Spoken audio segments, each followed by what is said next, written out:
Assalamualaikum warahmatullahi wabarakatuh. Perkenalkan, kami dari KKN Unit 64 Universitas Islam Indonesia di sini akan memaparkan program kerja kami yaitu pemberdayaan masyarakat dengan judul Budidaya dan Jual Beli Sayur Online. Kemudian, untuk profil KKN Unit 64 ini terdiri dari 7 mahasiswa, di mana Fakhrul Rozi Sasikome sebagai ketua, Cika Nurul Ajeng Putri sebagai sekretaris, Rayanda Wiyoga Belva sebagai bendahara, Keke Almaida Panular, Olga Julia Salsabila, Putri Ekawanti, dan Rati Anissa Eka Suci di mana keempatnya berperan sebagai anggota. Adapun untuk tujuan dari program kerja kami ini yaitu dapat membantu masyarakat melakukan budidaya sayur dan menjualnya melalui e-commerce atau online. Kemudian, program kerja kami ini memiliki manfaat, yaitu terbantunya masyarakat dalam melakukan budidaya sayur dan menjualnya melalui e-commerce. Nah, untuk pengertian dari budidaya sayuran itu sendiri yaitu kegiatan menanam tanaman yang dapat menghasilkan bahan pangan yaitu berupa sayuran dengan memanfaatkan sumber daya dari tumbuhan yang ditanam. Sayuran yang ditanam tersebut dapat dikonsumsi sendiri ataupun dijual.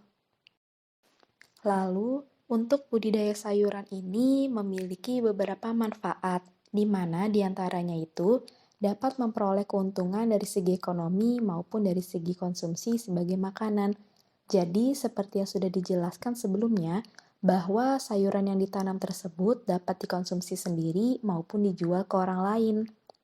Lalu, dapat meningkatkan kesejahteraan masyarakat karena terbukanya lapangan pekerjaan dan sebagai sarana untuk mengelola potensi sumber daya alam. Nah, selanjutnya ini adalah pembahasan tentang teknik budidaya sayur. Hal yang pertama harus dilakukan itu adalah pembibitan, yaitu benih yang dipilih harus bebas dari hama dan penyakit, daya tumbuhnya tinggi, dan daya kecambah sekitar 80%. Jadi, benih yang dipilih ini harus berkualitas ya, karena akan berpengaruh pada produk yang dihasilkan nanti. Lalu, langkah kedua ini adalah pengolahan tanah, di mana tanah yang digunakan nanti harus digemburkan terlebih dahulu dengan cara mencungkil tanah menggunakan cangkul atau garpu yang kita punya.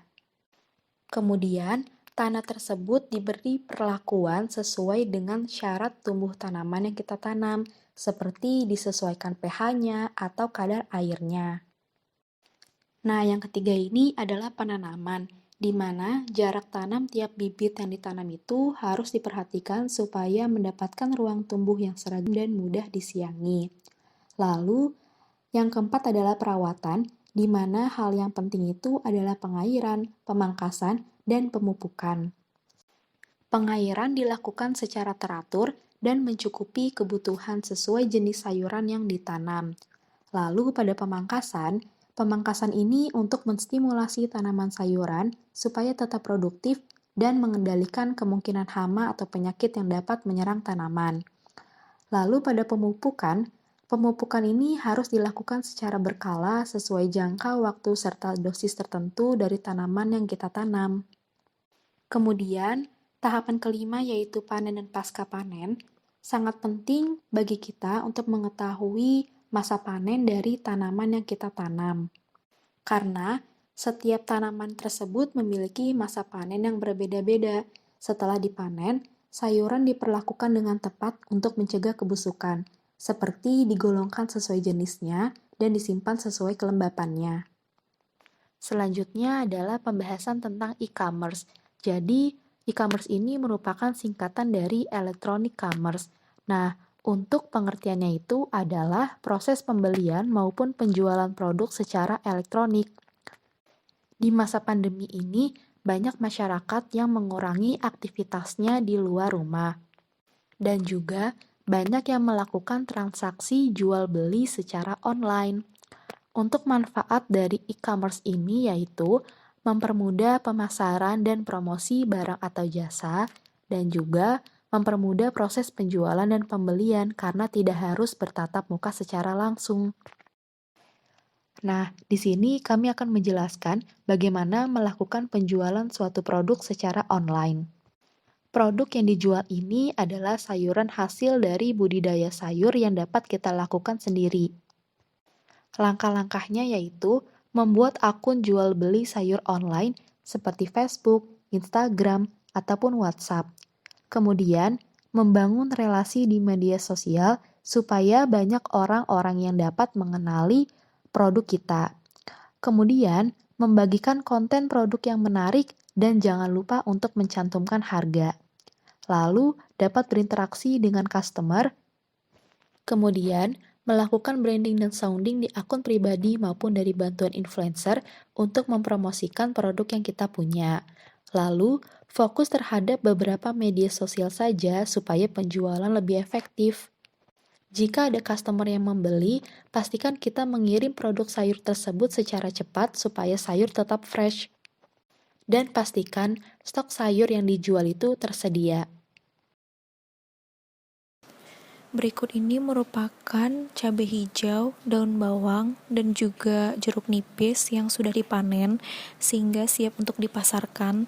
Tetapi terlebih dahulu kita harus memilih cabai hijau yang berkualitas sehingga hasil yang dijual juga dapat memuaskan calon konsumen. Nah, di jual beli sayur online ini, teman-teman calon konsumen dapat membeli jeruk nipis, cabai hijau, dan daun bawang secara terpisah. Jadi, dapat membeli secara paketan dan dapat juga membeli secara satu persatu dengan hitungan per kilogram atau per onsnya. Kesimpulan dari program kerja dengan judul budidaya dan jual beli sayur online ini yaitu, budidaya sayur dapat dilakukan sendiri, tentunya dengan alat yang lengkap dan bahan yang berkualitas.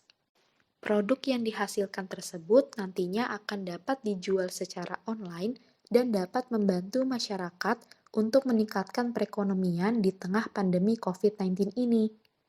Sekian pemaparan program kerja kami dari Unit 64. Semoga bermanfaat bagi teman-teman semua. Terima kasih. Wassalamualaikum warahmatullahi wabarakatuh. Kalau menurut saya videonya udah bagus, suaranya terdengar dengan jelas, materi yang dia sampaikan udah jelas, jadi mudah untuk dipahami. PPT yang ditampilkan juga udah menarik, tapi lebih baik jika ditambahin video cara pengemasan sayur yang baik dan benar. Terima kasih.